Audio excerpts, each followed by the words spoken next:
အိန္ဒိယသမုဒ္ဒရာတွေကနှစ်နေသောကျွန်းသစ်ဤနိုးထွာလာမှု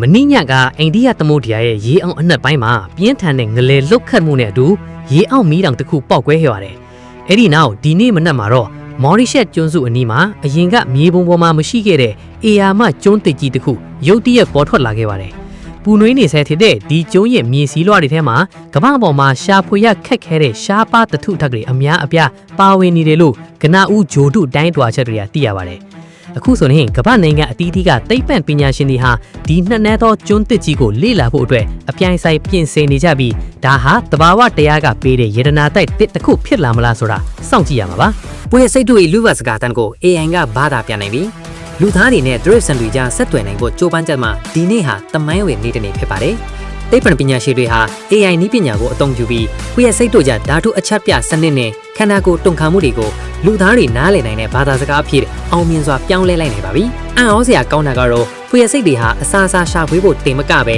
ရန်သူကိုတိုက်ခိုက်ဖို့အတွက်အလွန်ရှုပ်ထွေးတဲ့စစ်ဗျူဟာတွေကိုအချင်းချင်းတိုင်ပင်ဆွေးနွေးနေကြတာကိုတွေ့ရှိခဲ့ရတာပါ။ဒီတွေ့ရှိချက်ကနေတစ်ဆင့်အင်းဆက်လောကရဲ့ဉာဏ်ရည်ဟာကျမတို့ထင်ထားတဲ့ပုံမမြင်မနဲ့ကြောင့်တက်သေးပြလိုက်တာပဲဖြစ်ပါတယ်။နော်ဝေးကကမ္ဘာပထမဆုံး wireless အားသွဲအဝေးပြေးလမ်းမကြီး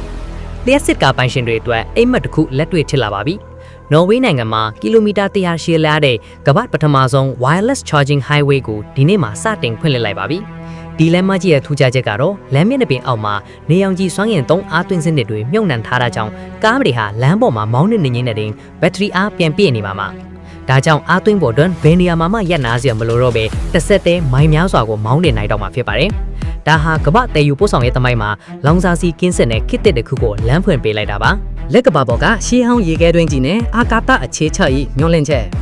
လပေါ်မှာလူသားနဲ့အများနဲ့အခြေချနေထိုင်ဖို့အတွက်အကြီးမားဆုံးအဟန့်အတားချိတဲ့ရေးပြဿနာဟာဒီနေ့မှာတော့ပြေလည်သွားခဲ့ပါပြီ။ NASA ရဲ့အာကာသရန်မှုတွေဟာလရဲ့တောင်ဘက်စွန်းဒေသမှာအီယာမှာရေခဲတွင်းနက်ကြီးတစ်ခုကိုရှာဖွေတွေ့ရှိခဲ့ပါတယ်။ဒီရေခဲသူဟာတင့်စင်ပီတာရေအဖြစ်ပြောင်းလဲနိုင်ုံတင်မကပဲအနာဂတ်အာကာသခရီးစဉ်တွေအတွက်လောင်စာဆီနဲ့အောက်ဆီဂျင်ထုတ်လုပ်ဖို့ပါအသုံးပြုနိုင်မှာပါ။ဒီတွေ့ရှိချက်ဟာလက်ကဘာကိုလူသားတွေရဲ့ဒုတိယအင်ဂျိုဖြစ်လာစေဖို့အတွက်အနည်းဆက်ဆုံးအခွင့်အလမ်းတစ်ခုဖြစ်လာစေခဲ့ပါတယ်။ Paris မြို့ကိုအောက်ဆီဂျင်ပေးဝင်ပြီးနည်းပညာမြင်တစ်ပင်တူများ